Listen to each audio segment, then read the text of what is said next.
She found him on the Italian marble she'd spent 3 hours polishing, his blood ruining a $10,000 rug. He was dying, and even with his eyes half closed, he held a jagged piece of glass to her throat as if he could still command the world. The humidity of the New York summer had been suffocating the Bronx for a week straight, the kind of heat that made the subway smell like old pennies and soaked through the heavy polyester of a maid's uniform before the first shift even ended. Jasmine Clark watched the clock on the penthouse microwave tick toward midnight, her vision blurring from the fumes of the industrial bleach. She'd been on her feet since 5 a.m., morning shifts at the hotel, afternoon deep cleans for the elite touch, and now this overtime request for a penthouse that was supposed to be empty. She'd been a semester away from her business degree before her mother's illness forced her to trade textbooks for scrub brushes. In the end, the debt made her drop out entirely. Her lower back throbbed beneath her apron. Her only motivation was the crumpled $20 bill she'd found under a sofa earlier, money that meant her sister could have a real lunch at school tomorrow, not just a peanut butter sandwich. The notification on her phone buzzed. Shift complete. Lock door upon exit. Jasmine felt a surge of exhaustion-fueled relief. That extra shift meant she could finally pay the late fee on their electricity bill. She gathered her cleaning supplies, moving toward the kitchen to put away the heavy vacuum. She stepped over the threshold, her sneakers squeaking on the wet floor, and stopped cold. The empty penthouse wasn't empty. A man in a tailored black suit lay crumpled against the island, his white shirt stained a terrifying crimson. Jasmine's heart hammered against her ribs as she reached for her phone to call 911, but then she saw the shadow move in the hallway outside. Jasmine's heart hammered against her ribs, a frantic rhythm that threatened to drown out the heavy thud of boots in the hallway. The man, Kyung Min, was a dead weight against her, his blood warm and terrifying as it soaked through the thin fabric of her uniform. "Stay with me," she whispered, the command more for herself than the fading man.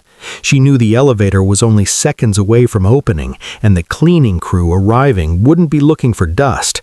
She lunged for the industrial laundry cart she'd parked by the service entrance. It was a deep, canvas-lined cage already half full of the heavy linens she'd stripped from the master suite. With the strength born of pure, cold adrenaline, Jasmine grabbed Kyung-min by the shoulders of his suit jacket and hauled him toward the cart.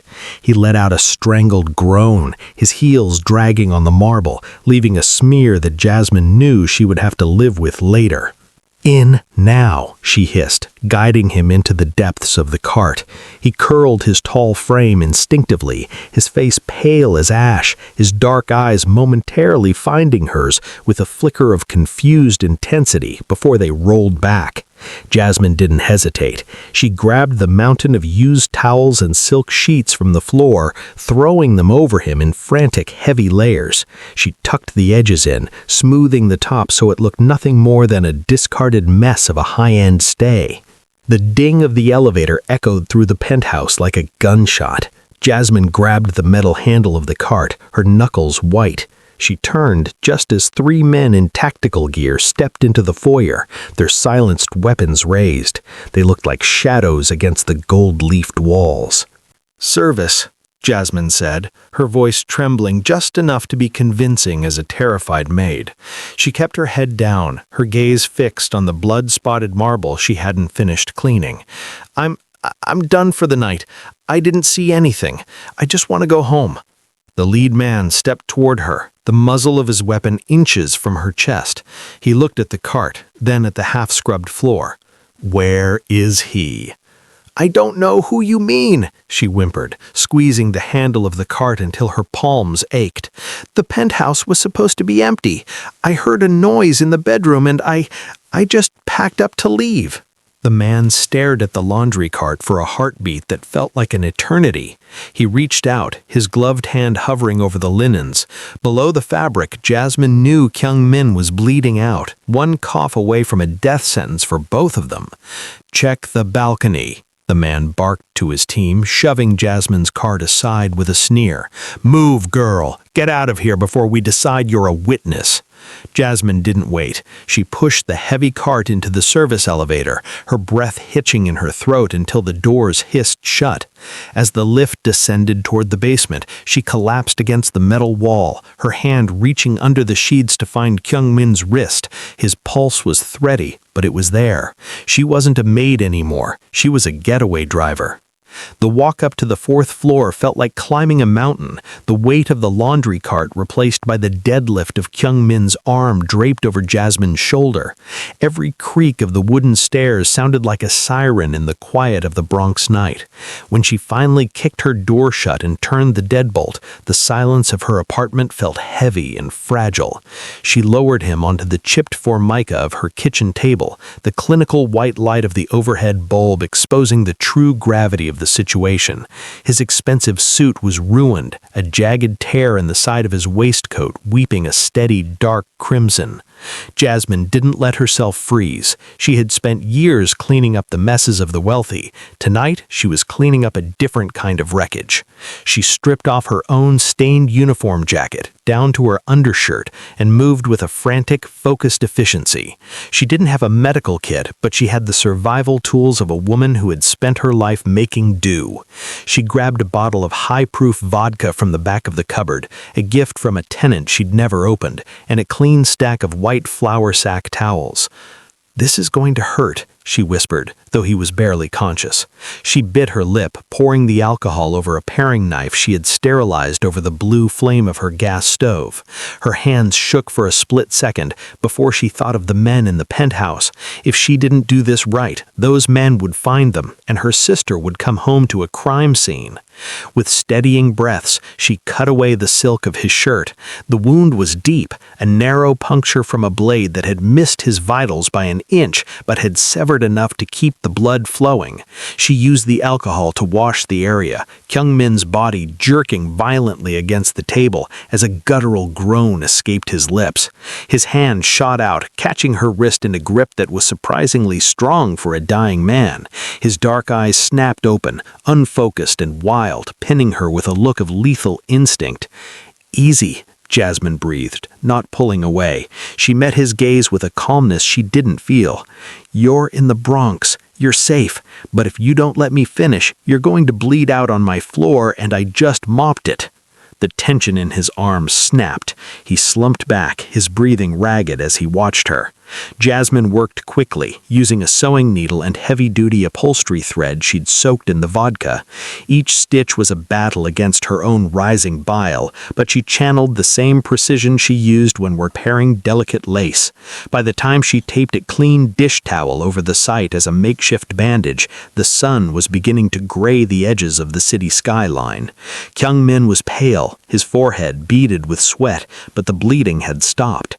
He looked around the cramped, peeling kitchen, at the faded photographs of Jasmine's family and the stack of bills on the counter, and then back at the woman who had saved him. "Why?" he rasped, his voice like crushed velvet and gravel. Jasmine didn't answer immediately. She just wrung out a cold cloth and wiped a smear of blood from his cheek.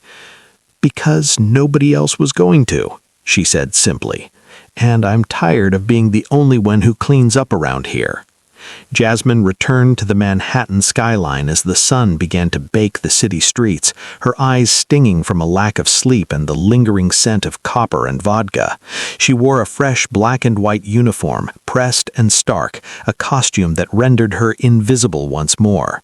To the world, she was just another service worker commuting to scrub the floors of the powerful, but beneath her apron, her heart hammered a frantic rhythm against her ribs. Kyung-min had been delirious when he told her about the ledger, a small encrypted drive hidden within the floor safe in the penthouse study. Without it, he rasped, "I'm just a dead man walking.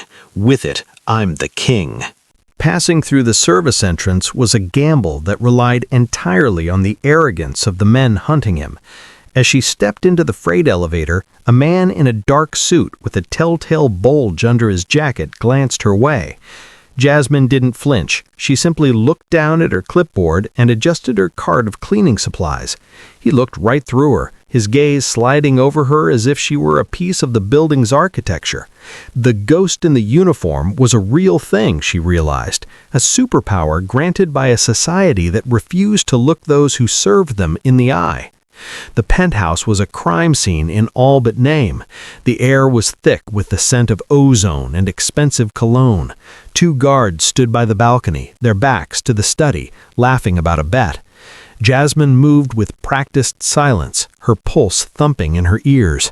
She entered the study and immediately dropped to her knees, not to scrub, but to find the loose floorboard Kyung Min had described beneath the heavy mahogany desk. Her fingers caught on a slight indentation. She pried it up, her breath hitching as she saw the keypad of a small, recessed safe. She punched in the code he had whispered in the dark of her kitchen, his mother's birthday, a soft vulnerability in a hard man's life. The safe hissed open. Inside lay a sleek, obsidian-colored drive. She snatched it, tucking it deep into the pocket of her skirt just as the study door creaked open. "Hey!" a voice barked. Jasmine didn't jump. She didn't run. She grabbed a bottle of wood polish and a microfiber cloth, beginning to buff the desk with a rhythmic, steady hand. She turned slowly, her expression one of dull, tired compliance. "I'm sorry, sir. The agency sent me back to finish the deep clean. There was a spill in here last night." The guard stared at her, his eyes narrowing as he scanned the room. He looked at her dusty shoes, her tired eyes, and the spray bottle in her hand. The tension in the room was a physical weight, a thin thread ready to snap. Finally, he exhaled a cloud of smoke and waved a hand dismissively. "Make it fast. We're moving out in 10 minutes. "Yes, sir," Jasmine murmured, bowing her head. She kept polishing until he turned his back, the weight of the drive in her pocket feeling heavier than a bar of gold. She had the keys to an empire in her apron, and for the first time in her life, Jasmine Clark felt like the most powerful person in the room. The heavy scent of bleach and wood polish followed Jasmine back to the Bronx, but it couldn't mask the metallic tang of fear that sharpened as she turned onto her block. The street was too quiet, the kind of stillness that preceded a summer storm. Outside her building, a black SUV with tinted windows sat idling, its presence as jarring as a predator in a sheepfold.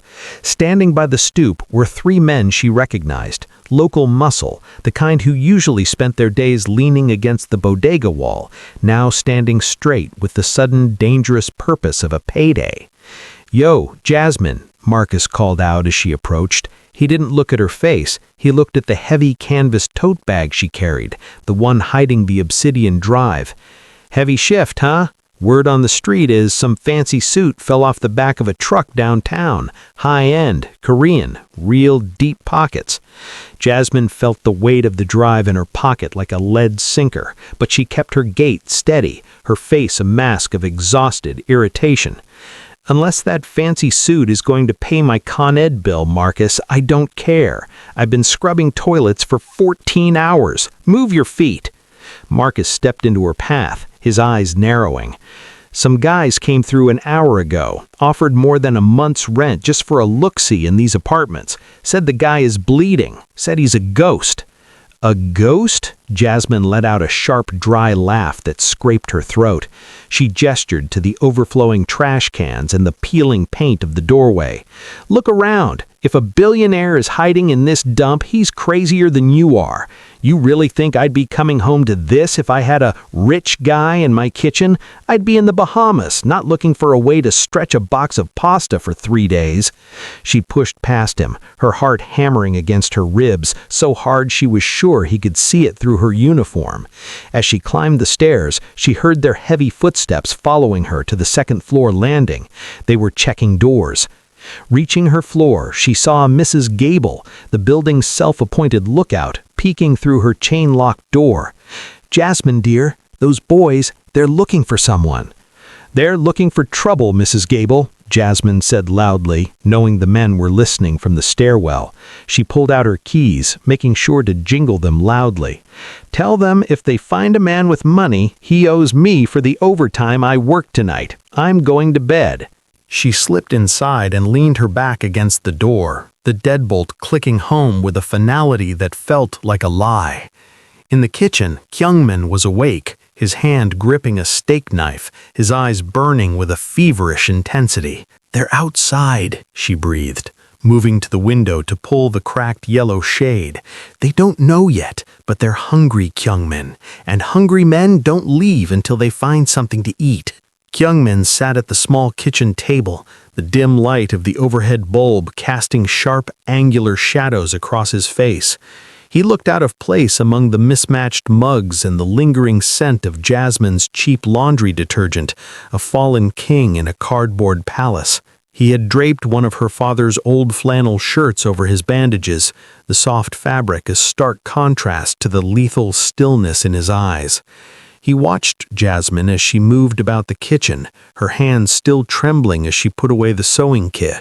"You should have left me," he said, his voice a low vibration that seemed to hum through the floorboards. "The men who are looking for me, they don't just kill, they erase." Jasmine stopped, her hand resting on the counter. "I've been invisible my whole life, Kyungmin. There isn't much left to erase." She turned to face him, her expression hardening. "Tell me why a man with a private elevator and a billion-dollar view is bleeding out in the Bronx." Kyungmin leaned back, a wince of pain flickering across his features before he smoothed it into a mask of cold fury. He explained the betrayal not with emotion, but with the detached precision of a strategist. It was his cousin, Jun-ho, a man he had raised like a brother, who had waited until Kyungmin was vulnerable to strike. The coup had been surgical. The ledger Jasmine had retrieved contained the digital keys to the Syndicate's global shipping routes and laundering hubs. Without it, Jun-ho was just a man with a gun. With it, he was the architect of a new underworld.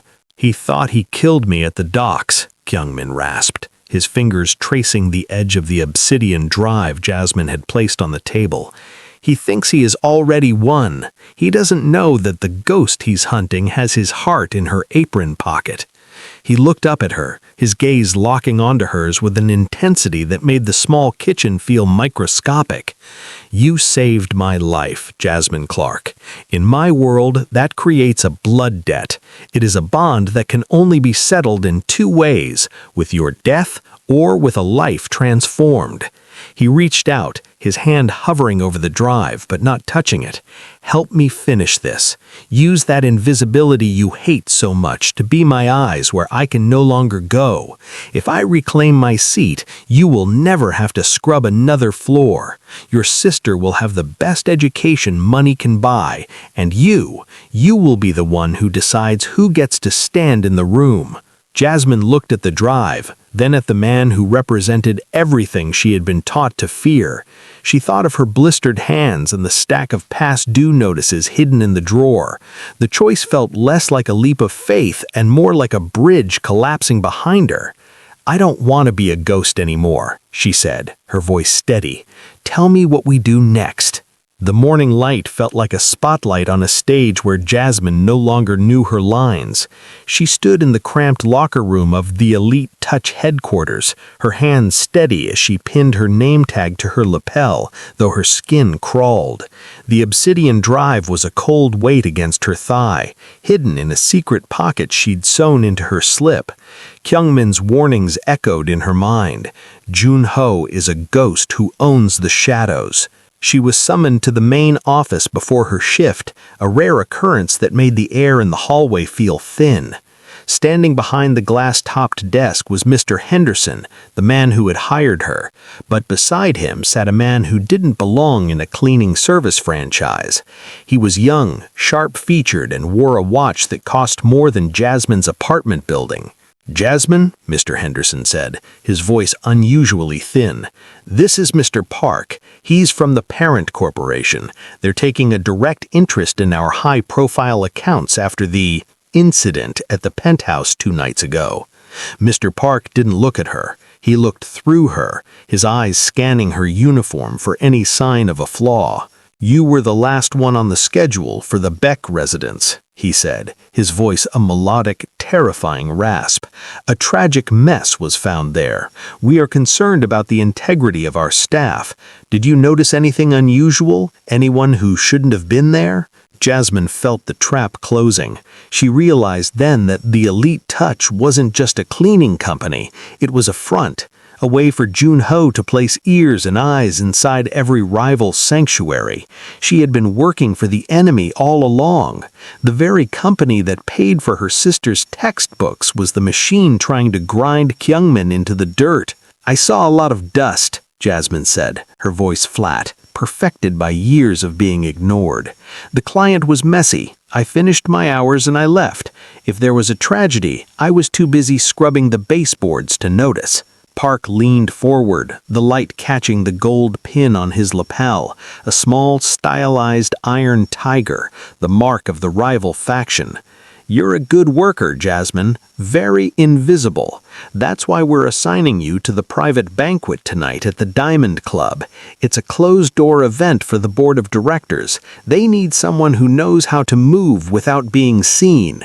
Jasmine bowed her head, the submissive gesture hiding the flash of realization in her eyes.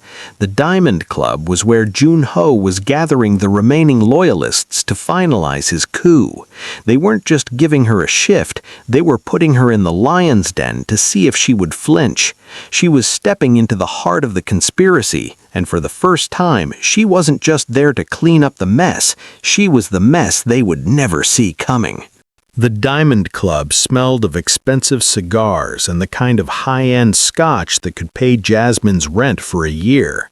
It was a place where power was whispered, not shouted, and as she moved through the executive wing with her silent microfiber cloths and ostrich feather duster, she felt like a ghost haunting a vault. The guards at the end of the hall had already catalogued her as the Maid and promptly forgotten her existence, their gazes drifting over her toward the elevator. She was assigned to the inner sanctum, Jun-ho's private study. The room was a cold testament to stolen authority, filled with stolen art and the lingering tension of a man who knew his throne was built on sand. Jasmine worked with rhythmic, invisible precision, moving from the bookshelves to the heavy oak desk. She wasn't looking for dust, she was looking for a crack in the armor. The heavy double doors behind her clicked shut, and the muffled sound of voices approached. Jasmine didn't panic. She didn't hide. She simply knelt by the tall mahogany bookshelf in the corner, her back to the door, and began meticulously dusting the lower spines of leather-bound law books. It was the ultimate camouflage, a woman working a job no one wanted to see. "The council is meeting at the pier house at midnight," a voice rasped, the same melodic, terrifying tone of Mr. Park. "They still believe Kyungmin might be alive. They want a vote of confidence before they ratify your succession, Jun-ho." "They won't get the chance to vote," a sharper, more arrogant voice replied. Jasmine's hand froze for a fraction of a second on a gold-embossed spine. That was Jun-ho. "By the time the sun rises, there won't be a council left to ask questions. I've placed the specialists at every exit. Once the elders are inside, the pier house becomes a crematorium." "And the girl?" Park asked. "The one from the cleaning service? She was at the penthouse the night he vanished." "She's a cockroach, Park. If she saw anything, she's too stupid to understand it. But send someone to her apartment after the meeting tonight just to be sure. I don't like loose threads, no matter how frayed they are." Jasmine's heart hammered a frantic, hollow beat against her ribs, but her hand didn't shake as she moved the duster to the next book. She was memorizing the details, the pier house, midnight, the specialists. She was no longer just a witness, she was a ticking clock. The men moved toward the balcony, their laughter cold and sharp like breaking glass. Jasmine waited until the sliding door hissed shut before she stood, her legs trembling with a sudden violent surge of adrenaline. She tucked her duster into her cart, her gaze lingering on the door. She had the names, the location, and the time. She had been sent here to clean up their mess, but as she pushed her cart out of the room, she knew she was going to be the one to burn it all down. The fog rolling off the Hudson River smelled of salt and impending rain, thick enough to swallow the pier house in a gray shroud. Inside, the air was static with the tension of the Syndicate's most powerful elders, men who had survived decades of war, only to find themselves staring at the barrel of a betrayal they hadn't seen coming. Jasmine moved among them, her presence a silent ripple in a sea of dark suits and cold eyes. She wore the Diamond Club's formal service uniform, a sharp obsidian-threaded vest over a white silk shirt, carrying a silver tray of crystal glasses. To the council, she was a ghost. To Jun-ho, who sat at the head of the long oak table, she was a cockroach he had forgotten to crush. Jun-ho leaned forward, his voice dripping with false concern. "The evidence of Kyung-min's theft is absolute. He fled because he's a coward. I am here to lead." Jasmine approached the center of the table, her hand steady as she set a glass of sparkling water down in front of the eldest member, a man whose face was a map of deep-set scars. As she leaned in, her thumb pressed a hidden catch on the underside of her tray. "The water, sir," she murmured, her voice a low, melodic hum. Underneath the glass, she slid the obsidian drive across the polished wood.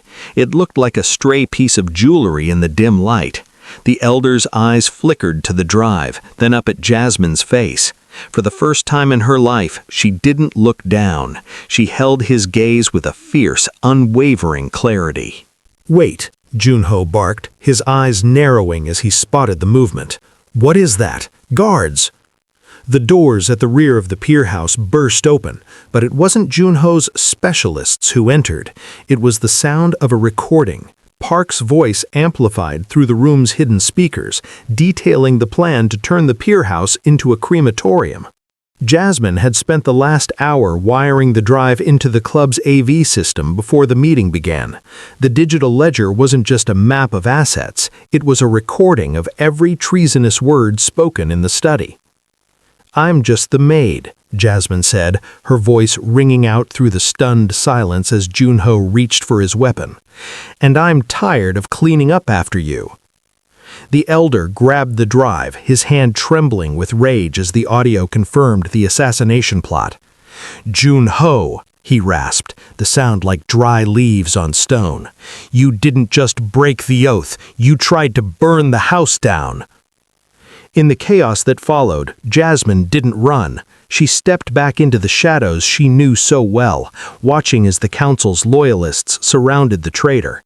She looked toward the darkened corner of the gallery where a figure in a flannel shirt stood, his dark eyes fixed on her with a debt that was finally being paid in full.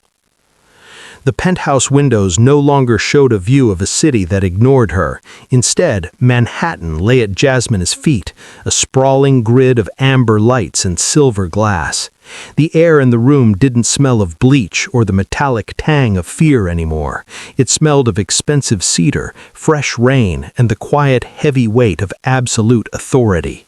3 months ago, Jasmine had been scrubbing these very floors, calculating if she could afford an extra bus pass. Now, the silk of her tailored suit jacket felt like armor, and her hands, once raw from chemicals, were steady and soft as she rested them on the polished mahogany of the boardroom table. Kyung-min stood by the floor-to-ceiling glass, his reflection merging with the skyline. The flannel shirt was gone, replaced by a suit that moved with him like a second skin. He didn't look like a dying man in a Bronx kitchen. He looked like the Iron Prince the world feared. He turned to the room, where the surviving members of the council sat in a silence so thick it was a physical pressure. At the head of the table, however, the chair wasn't empty. Jasmine sat there, the obsidian drive, now wiped clean of the treason that had nearly ended them, resting by her elbow. "The old way was to kill everyone who looked at us sideways," Kyung-min said, his voice a low, resonant hum that commanded the air. "But Jasmine has shown me that the most dangerous weapon isn't a gun. It's the person you don't see, the one who knows your secrets because they're the ones who take out your trash." He walked toward her, placing a hand on the back of her chair. It wasn't a gesture of ownership, but one of profound, earned respect. Junho's assets have been seized. The Elite Touch cleaning service is now under new management. From this day forward, nothing moves in this city. No shipment, no contract, no bribe, without passing through the hands of the woman who saw everything when she was supposed to see nothing. Jasmine looked at the elders. They didn't see a maid anymore. They saw the strategist who had dismantled a coup from a laundry cart. She thought of her sister, currently tucked away in a private academy upstate, safe and unaware of the blood it had taken to secure her future. Jasmine didn't feel like a ghost anymore. She felt like the architect of a new world. "We have a lot of mess to clean up," Jasmine said, her voice clear and cold, carrying a weight that made the men at the table straighten their posture. "And this time, we're going to be thorough." She picked up a folder, a list of names, loyalists who had hesitated when Kyung-min was down.